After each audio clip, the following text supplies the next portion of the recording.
Hi, it's Shannon back from houseimprovements.com, and I want you to smash that subscribe button down there because you're going to love this video.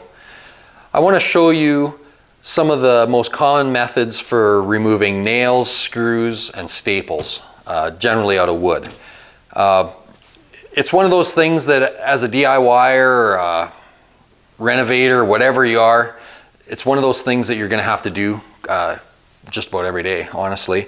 And I just want to show you some little tips and tricks, some of the tools that are commonly used, and some ways that also, there's ways you can, it doesn't matter if you're just rough framing and you make a bunch of damage doing it. Sometimes you're not rough framing and you don't want to make damage. So I'm going to try to show you some of those ways as well. So we're going to start out with the nails.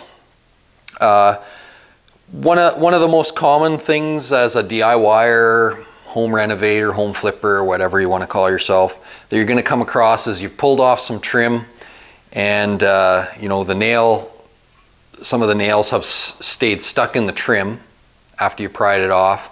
And I know a lot of you just throw it in a pile and hope that nobody stands on it or whatever. But if you're trying to resave that trim or you're trying to be a little safer and you want to pull those nails out, it's a really good idea to do it. If you're, as you're demoing. If you're reusing the trim, one of the best ways to pull out, especially brad nails or even hand-driven finish nails, you know, don't turn your piece over and pound it back through the front. That's kind of your natural way of thinking, pounding it through the front and pulling it back out the way it came in. With finish nails, you're actually better off to pull them out through the back. Keep them going the direction they were fired in there at.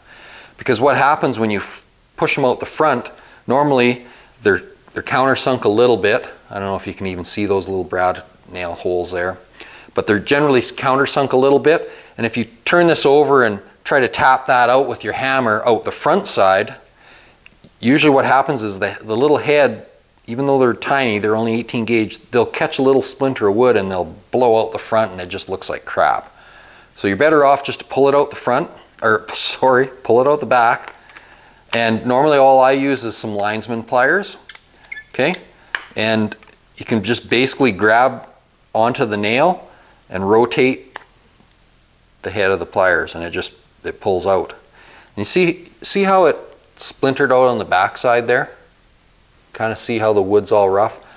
That's kind of what'll happen if you try to pound them out the front about 5 out of 10 times. It's going to splinter up on the front, and if you're trying to reuse that piece, it looks terrible.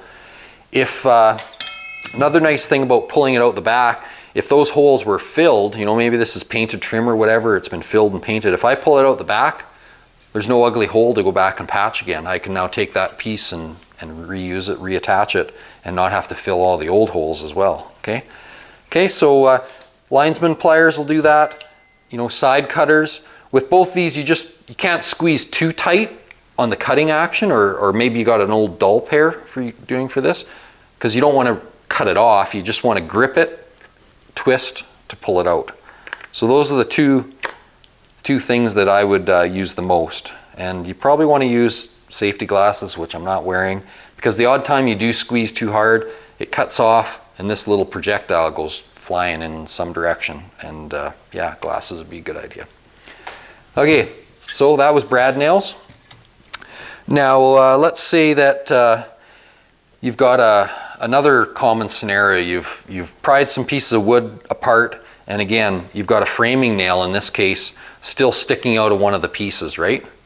Well, everybody knows that you can basically turn it over on your workbench or sawhorse or whatever, pound this back through a bit. Okay, now you've got it out the way that it's easy to get a hold of.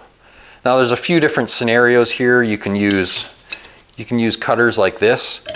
You basically grip it, same thing, roll that over and it pulls the nail out. You might be able to use a bar. This nail's a little long for that, so you might be able to use a bar, pry it and pull it, okay? Those are kind of some of the main ways. A lot of people are familiar with doing this, right? But it takes a lot of pulling action to do that, and where's that nail gonna go? Half the time those nails flip out of there and it heads right for you. When you're prying with your hammer in this direction like that. Next time you got to pull a nail out, you get it out to a point where you can get your hammer under it. twist your hammer to the side. Okay, that kind of action. See, it didn't pull it out all the way, but now I can just reset my hammer, get it in there again. Keep doing it as many times as you need to. You can pull that nail out. It takes way less effort just because of the, I don't know, probably some kind of geometry. I don't know how to explain it. It takes less force to do it that way, as opposed to prying like this. You're trying to rock this whole head of the hammer in order to get your leverage. Where when you're sideways like that, you got leverage right away because the hammer's not as wide that way. And it works better with this style of hammer, where you've got a little bit straighter claws as compared to a hammer like this. Hammer like this, it'll still do it, but it's not quite as easy to work with. Okay? All right, so I call that the old side pull. Okay, so you can side pull on the hammer and pull a nail out. Okay, same idea. This one's, you know, maybe it just didn't go in all the way, or you almost had it pounded in and you decide, oh crap, I didn't need that in there. Same thing. Get your hammer under there. Just give it a few twists. You can even go back and forth like this and your hammer just pulls it out. Now that, yeah, the nail's basically screwed after that. You're not going to go straighten that nail out, but nails are relatively cheap, so. Okay, what else can I show you? Okay, another scenario. We've got three, I don't know how easy they are to see. We've got three spikes, 3-inch spikes nailed into this 4x4. So if you're, if you got a cat's paw, this is called a cat's paw. It's got a couple of different areas, basically claws, for getting driving into nails and prying it off. Okay, you can see mine is well used. These ends are all mushroomed from beating it with a hammer and all that stuff. So this is an item I carry right in my pouch. I'm going to clamp this down just to make it a little easier. So you've got a spike. If you're framing, you know what it's like. You put something together and now, crap, that isn't right or whatever, I got to tear it apart. And now you've got 10 nails in there and it's a real pain to get apart. With a cat's paw, you got a couple different options, because you can see this nail is pounded in pretty good, it's pretty deep. So you can actually get the cat's paw started in there. You hit it with your hammer, and as it's going into the wood and getting under the nail of the head, you're just changing your angle a little bit until you can finally get under. Give this a crack with your hammer or push down with your hand, that'll get it out. This end will do the same thing. I normally use this end, and you can tell because my bar is really beat up on this end, and even my teeth aren't that sharp anymore. But I usually use this end. I hit here, same thing, I'm kind of working the handle until I can get under it and pull it up. Okay, so let's just give that a try. I'm working on a bench here, so I'm losing a bit of the force because of the spring in the bench, but let's give it a shot. You know what? I should throw my glasses on. I always tell you guys to wear your safety stuff, and then half the time I'm not doing it. So let's put on the safety glasses, because as I'm hitting this, you know, a piece of this flattened out mushroom metal can come off, the nail of the head can come off, whatever. It's always a good idea. So, okay, so can you see the nail of the head? Can you really see it there? Okay, so I'm just starting just outside of it. It'd be better if my bar still had better points on it. This one doesn't, but it'll still do the same thing. This method is going to rip up your wood though. If you need to keep that nicer, I would make sure you had better points and maybe use this bar. But either way, usually this bar is going to make a bit of a mess. Okay, so I'm going to put the points just outside the nail of the head and the head of the nail, and as I hit it with the hammer, I'm going to rotate it, start rotating it under the nail. Okay, so you can see there I'm just getting under the head of the nail. I can start now as I hit to rotate the bar. Okay, so I've got the bar pretty well under the full head of the nail. I can now pull on the bar. If it's really tough, you know, I can use this part of my hammer against the shaft of the bar. This one's coming out pretty good, but you can see I'm taking a good chunk of wood out too. So this is definitely for some rough framing. Okay, so you can get it out so far with that or pull it out all the way. whatever you prefer. Finish it with the hammer, whichever works best for you. Okay? So let's just see that again. We'll use this other end. This nail's not quite as far down, but I'm still going to make a bit of damage.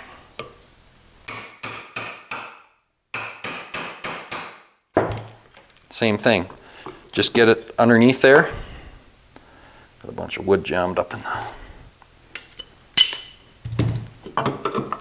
Okay, you can get it started there. Use the other end, whatever you want. Use the hammer.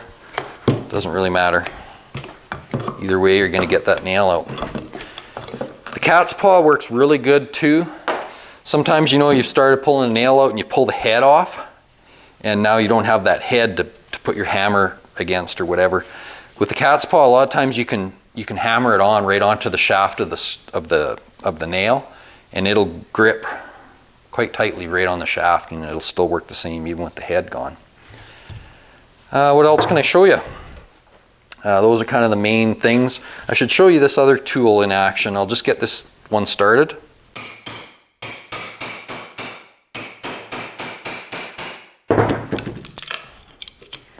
Okay, so we got that nail up there. These are, I don't even know what you call these.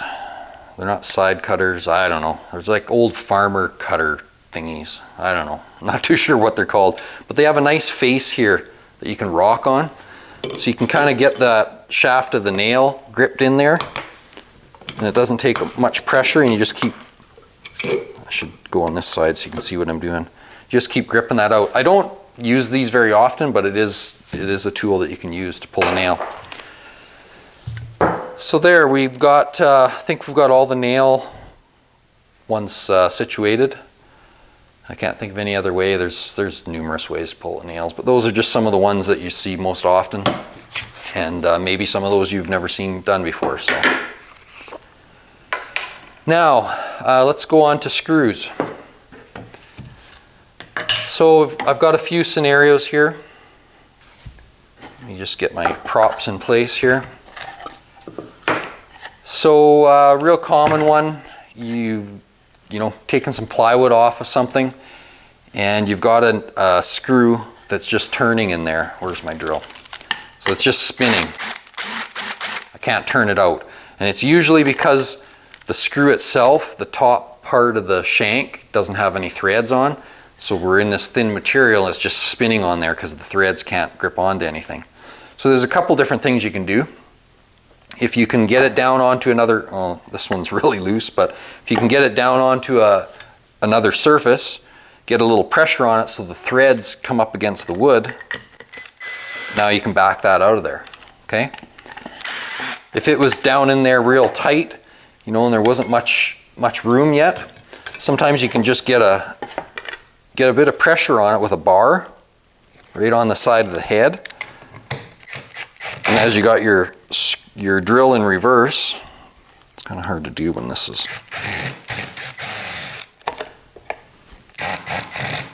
Yeah, this one's just a little bit too stripped out to do it, but normally you can kind of get the bar against there to get a little bit of side pressure, and it'll allow those threads to get some traction and come up out of there. Now, that was a fail, but anyways, that's another way of doing it. Just get a little bit of side pressure on there, and away you go. Okay. Another scenario. You've driven in. Okay, sorry, misplaced my Phillips. So as I was saying, another common situation with a screw is you've driven in a drywall screw into drywall, but missed the stud or missed your blocking or whatever. But no matter what you do, you can't get it to back out of there because the drywall's so soft it's just spun out. So what you can do, kind of what I was just showing you with that other screw, you just need to get a knife blade or a bar or something under that screw a little bit so you can get a little pressure on it to allow it to back out like that. Okay, so you're just trying to get a little bit of something on there so that the threads will bind back into the material and back out. Okay, so that's another scenario. Now what about this? We've all had it where we've got a screw, it's been driven in there, and it's stripped out, right? You can't get it out of there. Sometimes it's the driver bits wore out. Sometimes it's just somebody's driven it in there so badly that it's stripped out the head of the screw. I actually keep a little piece of leather a lot of times in my pouch. And if you just kind of drop that over the screw and can get your driver head in there, and with a little extra pressure, you can basically get that out of there. The leather ends up, there's even a little plug in there, you can see it comes out of there quite often. You get a little bit of leather. Some people use rubber bands, but it just kind of jams in there and it fills up some of the voids of the out of shape screw so that you can pull it out of there or back it out of there. Okay, so another little trick. So like I said, I just usually have a piece like this out of an old glove finger or something in my pouch. So it's handy and will work most times. Okay, I think I got all the screw scenarios out of the way. Now what about staples? I know a lot of you don't think about staples as much, but it's pretty common. You know, you've stapled up some plastic, you know, maybe as a dust shield or something like that, and you pull all the plastic down, but the staple just rips through the plastic and is left in your wood. And maybe it's a piece of finished wood or drywall or whatever, and you know, you don't really want to mark it all up. You can usually get the staple out of there without leaving a big mark if you take a little bit of extra time. So one way to do that is just take a putty knife. Usually you can kind of get it started under that staple and just get it to pop up a little bit even. Usually that's all you need. Then use that same putty knife, get a hold of it with your linesman pliers, get a hold of the staple that is, and roll the linesman over onto the putty knife. The putty knife protects the surface from getting marred by the tool that you're using, and generally all you're left with is the couple little holes that the staple left behind. Okay, so that's one thing you can do.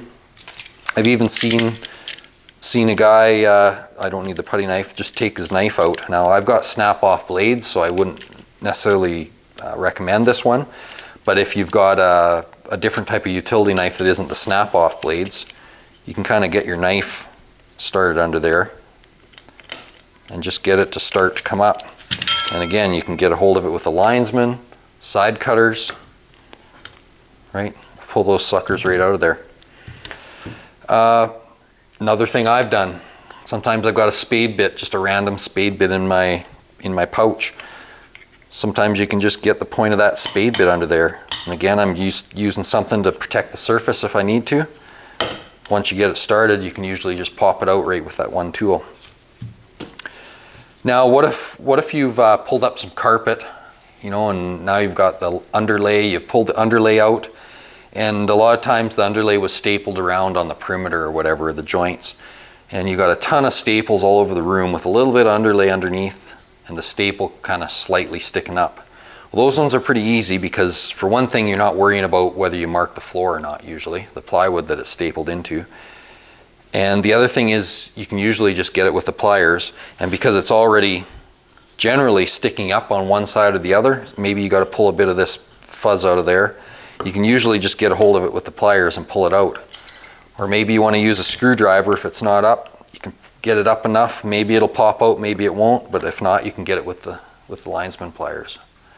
Okay, so staples, those ones were pretty short, so they pull out really easy too, but you know, that's just another way to remove a fastener that maybe you never thought of before. I've seen lots of people, they're in there, they're digging with a screwdriver, you know, got a heck of a mess, and sometimes you just can't do that. You need to remove it without much damage, and I showed you a couple ways to do that. So like I said earlier in the video, I hope you subscribe to the channel. If you didn't, now's your chance to subscribe and click the thumbs up. And as always, I really hope you enjoyed the video. If you look in the description below the video, open it up a little bit, you'll see some links in there for, maybe we'll throw some tool links in there, but there's just about always links to the forum and those sorts of things, Facebook page, that sort of thing. So check out the description, click the thumbs up, subscribe. See you in the next video.